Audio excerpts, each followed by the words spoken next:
एक लंबे समय पहले रामैया नामक एक आदमी उसकी पत्नी रमनम्मा के साथ एक छोटी सी घर में रहता था। वो रिक्शा चलाते हुए अपने बीवी की देखभाल करता था। फिलहाल उसकी बीवी का सेहत ठीक नहीं है, इसीलिए बूढ़ा होने के बावजूद रामैया उसके बीवी की दवाइयाँ के लिए सारा दिन मेहनत करते रहता है। रिक्शा चलाकर आए हुए जो भी पैसे वो अपने बीवी के दवाइयों पे ही खर्च करता था। ऐसे दिन गुजरते आए, लेकिन उसकी बीवी की ठीक जांच न करवाने के कारण रमनम्मा का सेहत और भी बिगड़ता है। उसके आंखों के सामने ही उसकी बीवी की हालात बिगड़ते हुए देख रामैया अपने आप में, हे भगवान, मेरे कमाए हुए पैसे तो वैसे भी कुछ काम के नहीं हैं और दूसरी तरफ मैं बूढ़ा हो रहा हूँ, ज्यादा काम भी नहीं कर पा रहा हूँ। हाँ, अगर मेरे बच्चे मेरी मदद करते तो आज ये दिन देखना नहीं पड़ता। ऐसे कहकर रामैया उसके अतीत में फिसल जाता है। रामैया के रामभद्रम और वीरभद्रम नामक 2 बेटे थे। उस समय में रामैया रोज के कूली का काम करता था और क्योंकि उसको अपने बच्चों को एक अच्छी विद्या देनी थी, वो एक ही दिन में 2-3 जगहों में काम करता था। रामैया सोचता था कि उसके बच्चों को कोई दिक्कत नहीं होनी चाहिए। ऐसे कुछ समय बीत जाता है। एक दिन बड़े हुए दोनों बेटे, हम उच्च अध्ययन करना चाहते हैं, ऐसे कहते हैं। पढ़ो बेटा, तुम लोग ऊंची कक्षा में पढ़कर अच्छी नौकरी करते हुए खुश रहो। बहुत हो गया तुम दोनों का पढ़ना। तुम्हारे पढ़ाई के चक्कर में तुम्हारे पिता यहाँ सुबह और रात बहुत मेहनत करके पैसे कमा रहे हैं। अरे तुम चुप रहो, बच्चों के लिए नहीं तो और किसके लिए करेंगे इतना? हमारे मेहनत के बारे में बच्चों से क्यों कह रही हो? हम कुछ भी करके जी लेंगे, बच्चे खुश रहे यही हमारे लिए बहुत है।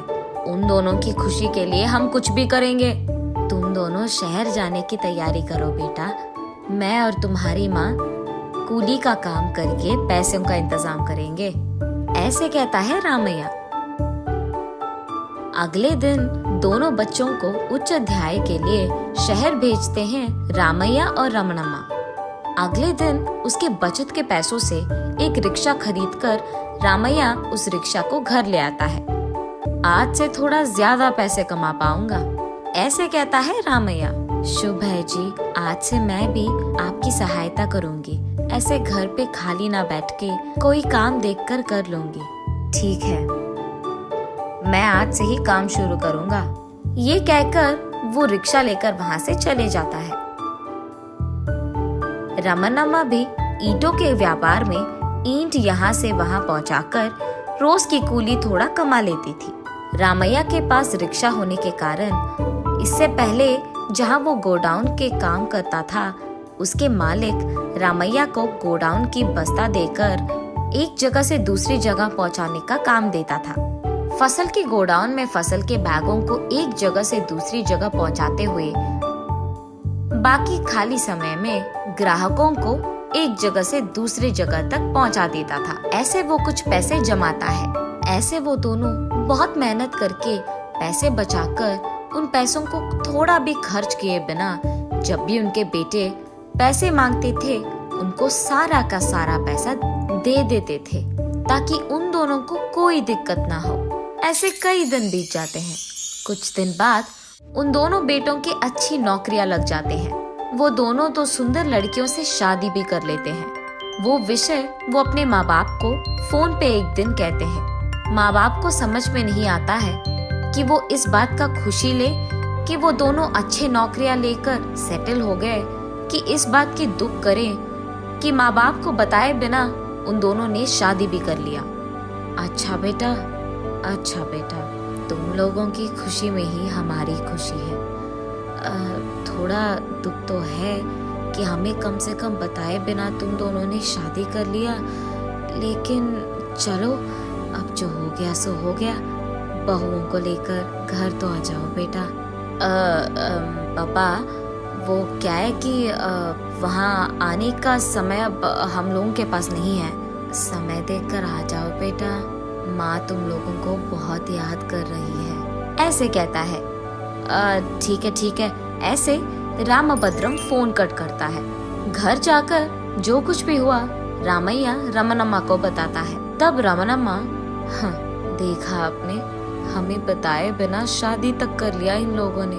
अरे छोड़ दे, जो हो गया सो हो गया। बहू बेटों को मैंने घर बुलाया, वो लोग आ जाएंगे, ठीक है। ये कहे कुछ दिन बीत जाते हैं। रामैया और रमनम्मा दोनों अपने बेटों का इंतजार करते ही रहते हैं और बेटों से उनको कोई समाचार नहीं मिलता है। इसी कारण रामैया अपने बेटों को फोन करता है। क्या हुआ पापा, क्यों कॉल किया आपने? मैं और माँ तुम लोगों के घर आने का इंतजार कर रहे हैं बेटा। तुम लोगों के घर आएंगे कहकर बहुत दिन हो गए ना, इसीलिए।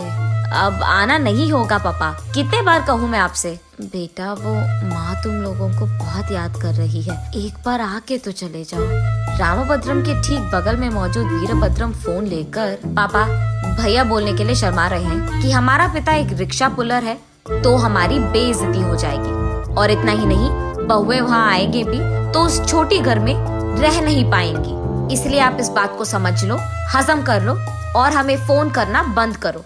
ये कहकर फोन काट देता है। रामैया को मुंह से बात नहीं निकलती है और आंखों से आंसू निकलती है। ऐसे रोते वो अपने घर पहुंचता है। उसी दुख में घर आए रामैया को देख रमणम्मा, अरे रे क्या हुआ जी आपको? हाँ मैं रिक्शा पुलर हूँ, ये बात अगर किसी को पता चल गया तो तुम्हारी बेटों की बेइज्जती हो जाएगी, और इतना ही नहीं, बहुएं इस गांव में इस छोटी सी घर में रह नहीं पाएंगी, इसीलिए तुम्हारे बेटे घर आना पसंद नहीं करते हैं। उन्होंने यही बात किया था फोन पे। ये सुनकर रमनम्मा, क्या मेरे बेटों ने इतनी बड़ी बात कही? निराश होते हुए हाँ का इशारा करता है रामैया। मेरे कहने के बावजूद आपने सुबह रात हर दिन बहुत मेहनत की है उन लोगों के भविष्य के लिए, उन लोगों के महान बनने के लिए।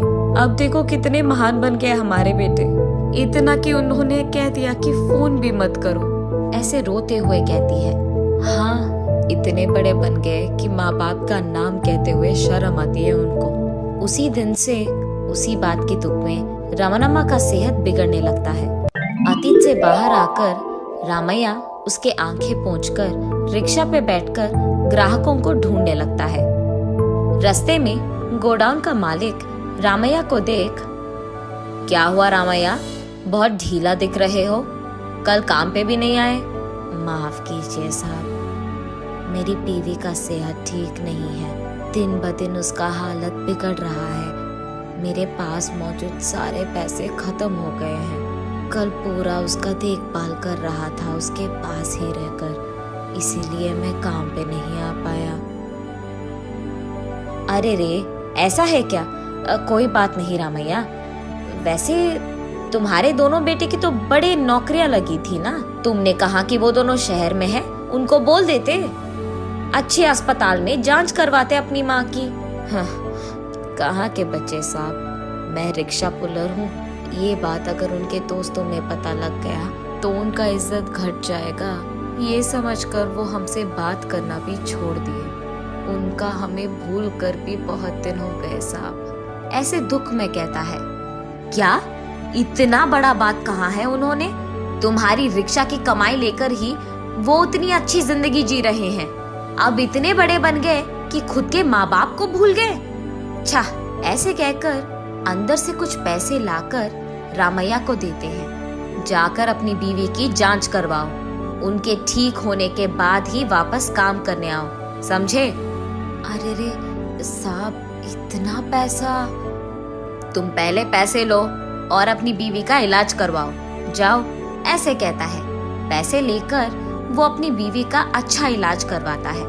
मालिक के कहे के अनुसार ही अपने बीवी का ठीक होने तक उसके पास रहकर उसका बहुत अच्छा देखभाल करता है रामैया। उसके बीवी के सेहत के ठीक होने के बाद ही रामैया रमनम्मा से जो भी हुआ बताता है। उन्होंने बहुत अच्छे इरादे से हमारी मदद की है जी, अब हम भला उनके पैसे कैसे चुकाएंगे? मैं भी वही सोच रहा हूँ रमनम्मा। अब मेरे पास उसका एक ही उपाय बचा है, वो उपाय क्या है जी? अपनी रिक्शा बेचकर आए हुए पैसे उनको दे देते हैं। ठीक है जी, उनको देकर हम वापस कोई दिन का कूली करके उसी वेतन से जी लेंगे। लेकिन जिन्होंने मदद की है उनका कर्ज तो हमेशा चुकाना होगा। अगले दिन रामैया रिक्शा बेचकर आए हुए पैसों को गोडाउन के मालिक के पास ले जाता है। साहब नमस्ते साहब। हाँ रामैया, बीवी का सेहत कैसा है? आप ही के मदद के कारण वो अभी ठीक है साहब। भगवान आपकी कृपा करे। ये लीजिए साहब, आपके पैसे वापस करने आया था। रामैया, मुझे तुम्हारी मदद करनी थी, मैंने किया। मैंने कभी तुमसे पैसे वापस नहीं मांगा था ना, अपने पास ही रखो। पूछे बगैर आप जैसे अच्छों का कर्ज चुकाना तो हमारा फर्ज बनता है साहब। वैसे इतने पैसे तुम्हें कहाँ से मिले? वो साहब मैंने रिक्शा बेच दी। ऐसे डरते हुए कहता है रामैया। तो फिर तुम कल से क्या काम करोगे रामैया? मैं तो कोई कूली का काम कर लूंगा साहब। रामैया की अच्छाई देख मालिक कहता है, ठीक है, वहाँ पे वैन पड़ा है, तुम कल से यहाँ आकर वैन चलाते हुए काम कर लो। साहब अभी तक आपने हमारा बहुत मदद किया है, अब ये भी। बहुत समय से तुम मेरे पास ईमानदारी से काम कर रहे हो। तुम्हें मैंने कभी 1 रुपए ज्यादा नहीं दिया है और तुमने भी कभी नहीं मांगा। ये सोच लो कि तुम्हारी अच्छाई का ये मेरा तोहफा है। जाओ, जाकर काम शुरू करो। घर आकर रामैया जो कुछ भी हुआ अपनी बीवी रमणम्मा को बताता है। ठीक है जी, हमारी मेहनत हमारे बच्चे नहीं देख पाए, कम से कम तुम्हारे मालिक ने पहचाना। कम से कम वो तुम्हारी मेहनत का इज्जत करते हैं। हाँ, बात तो सच है। ये कहकर उस दिन से वो दोनों खुशी से जीते हैं। नैतिक, अगर मेहनत और ईमानदारी से काम करोगे तो कोई ना कोई रूप में वो लौट के तुमको आ ही जाएगा।